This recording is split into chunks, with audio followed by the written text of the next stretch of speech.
Now, that somebody is actually Melody Wright. So, Melody, I have, as I'm queuing up your video, will you tell the viewers what your next story is going to cover? Yeah, so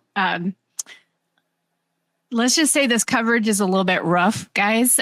So this was at Colony Ridge outside of Houston, which is a 33,000 acre new build site, essentially, where two brothers went in to develop, and they targeted, low income folks that didn't speak English, immigrants who were trying to find housing outside of Houston. Most recently, we just heard with those Houston floods, Travis, I don't know if you know this, but several people were trapped in their homes for days and could not get out. You and I saw the ponding water, which we'll see here, but this is going to be this channel's first attempt to address immigration, something that we know is very divisive.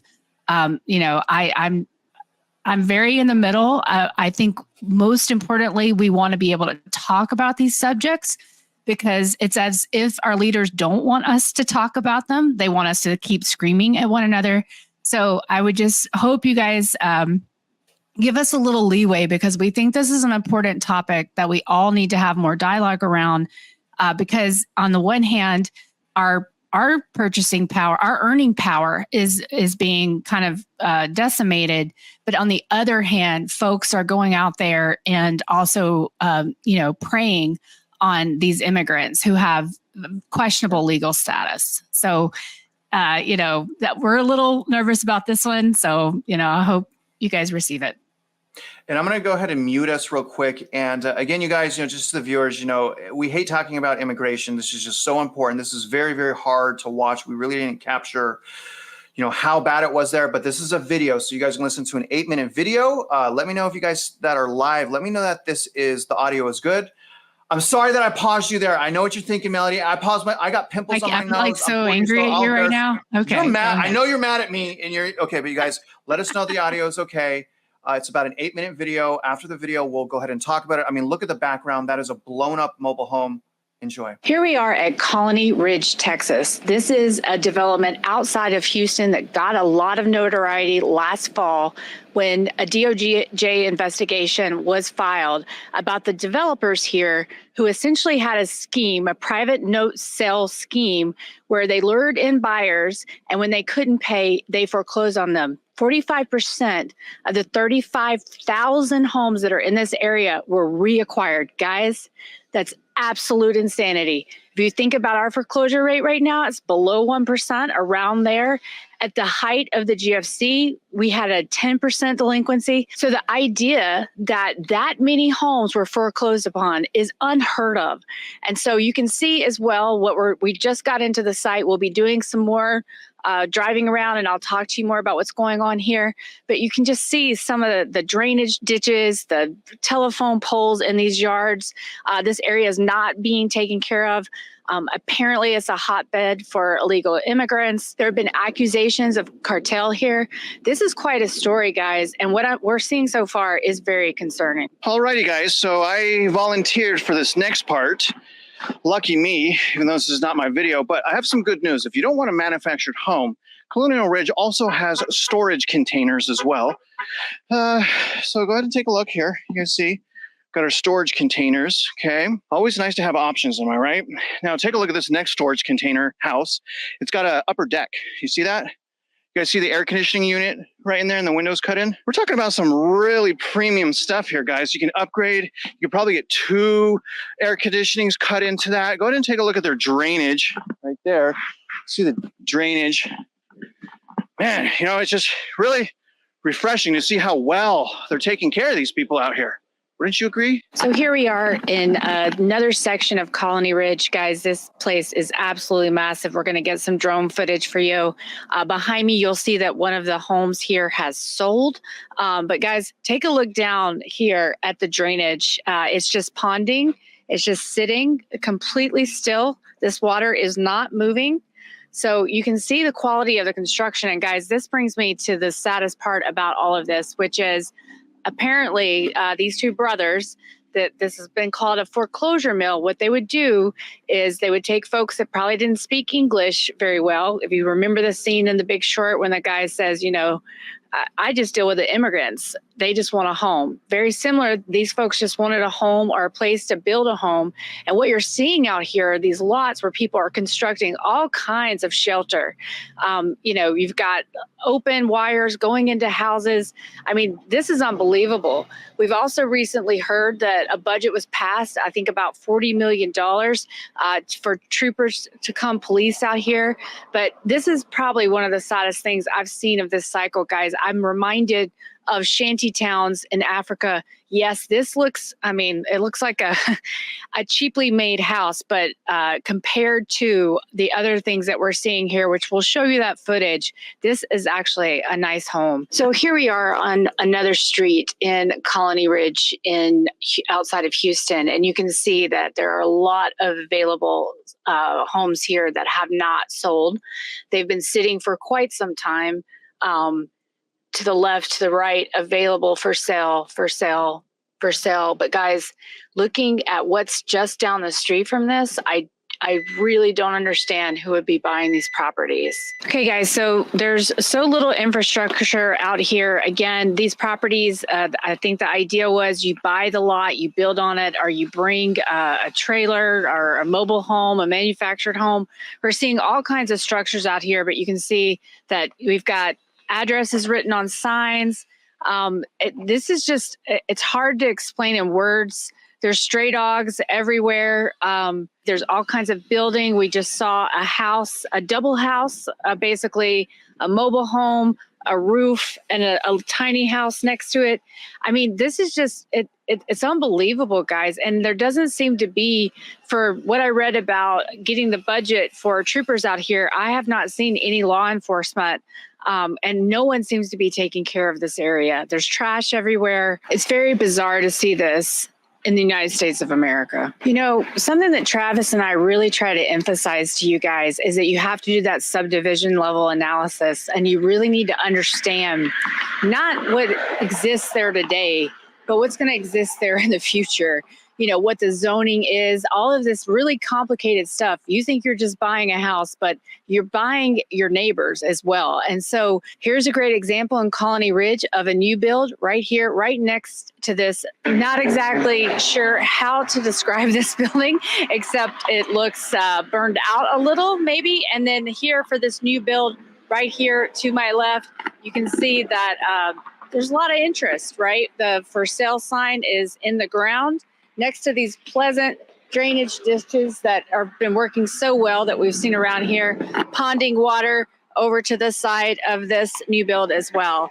So guys, it's really important to understand who, when you buy a new build, and if you buy it to build, for instance, like in this situation where you buy the lot to build, you need to know who your neighbors are going to be. And if they just buy right next to you, they could put anything up in this subdivision, it seems, including, you know, a shipping container. Guys, come with me. I want to show you something, but we'll be careful. So over here, so just for scale, we have the new build right here. We have this, what I don't know what to call it. And then we have this house over here with the Tyvek. Guys, I'm so tired of seeing Tyvek. But what's going on? People are living in this house. It's not complete. There's no stucco. So this is just, again, very difficult to describe. This is the danger, guys. And again, this was a foreclosure mill. They were doing private note sales, you know, these things that people tell us don't actually exist, and they do, seller financing. So these poor folks have very little recourse.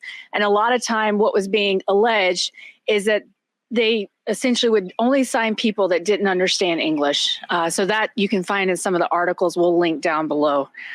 So anyway, guys, this is a sight to behold. In a spot of good news at Colony Ridge, there seems to be some signs of hope.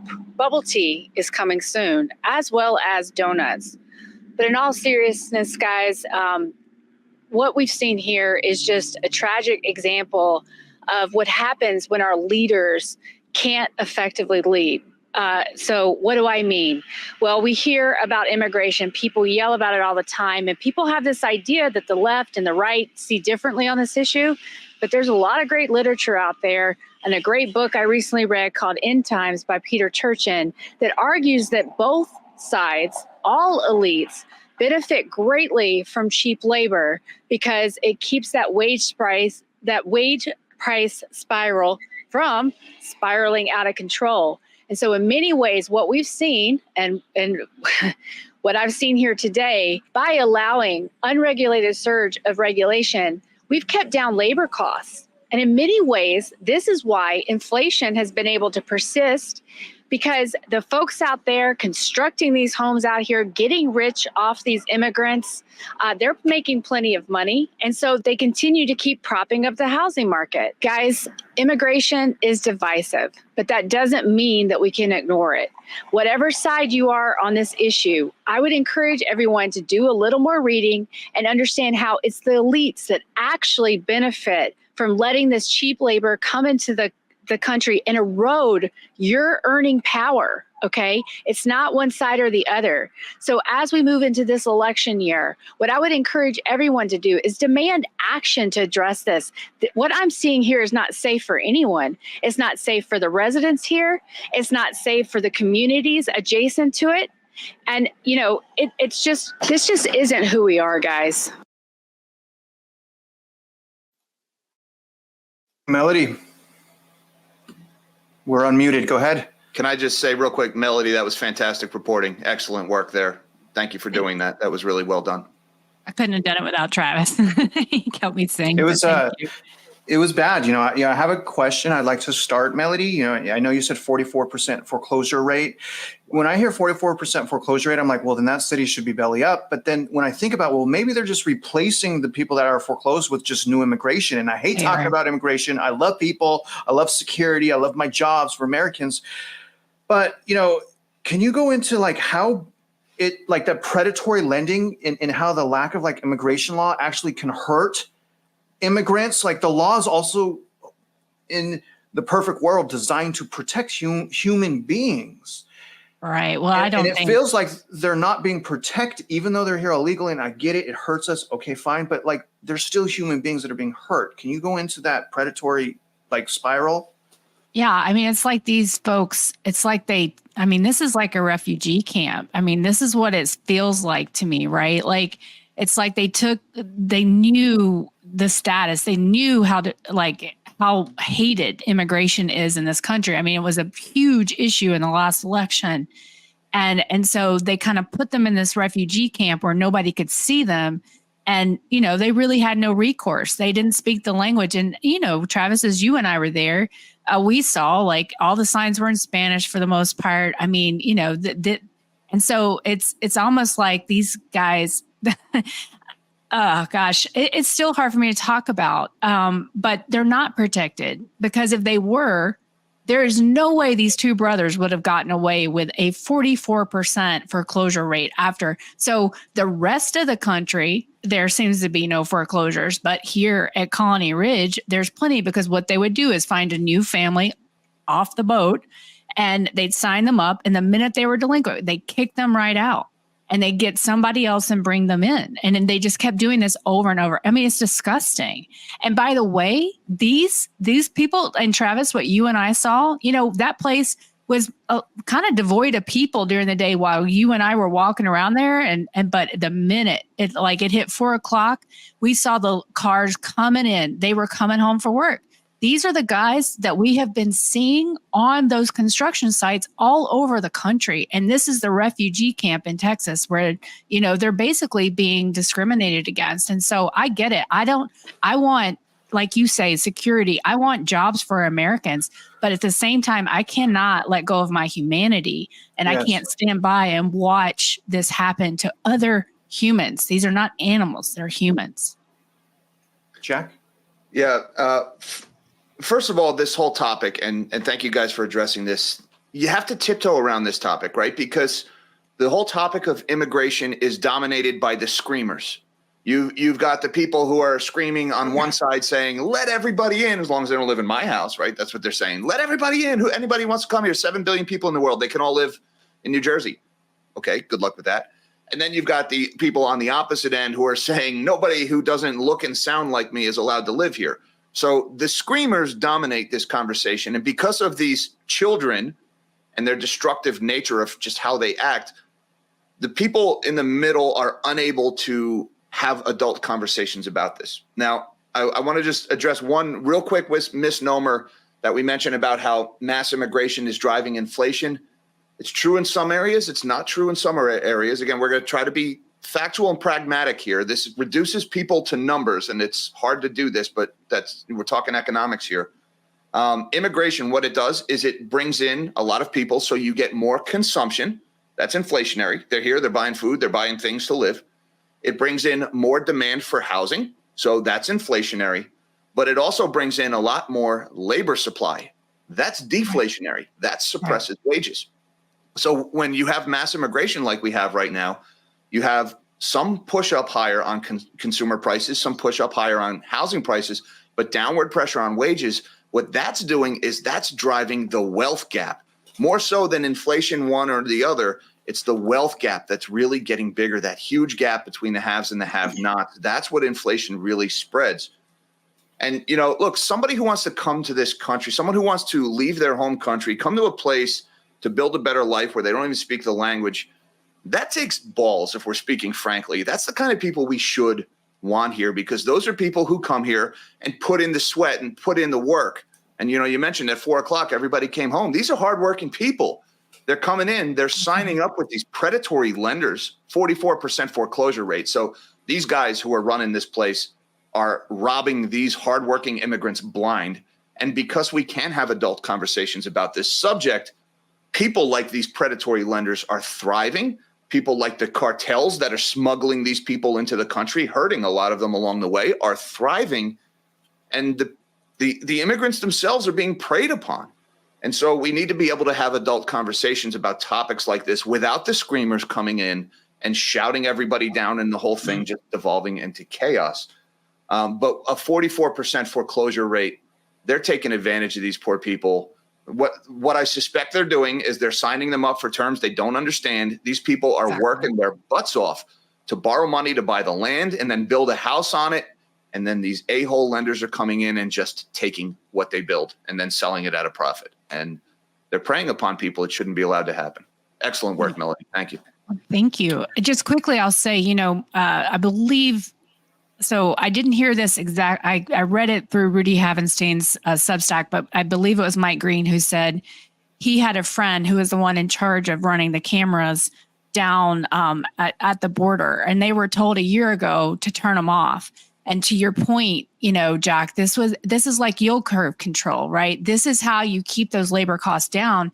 And what I said in the video and kind of what I mean is that the way that this housing market was sustained, the way the builders could keep going is because of this cheap labor. And so absolutely to your point. I got a question or more a comment up here, Melody. We'll do two. I didn't get too much on this subject, but here's one.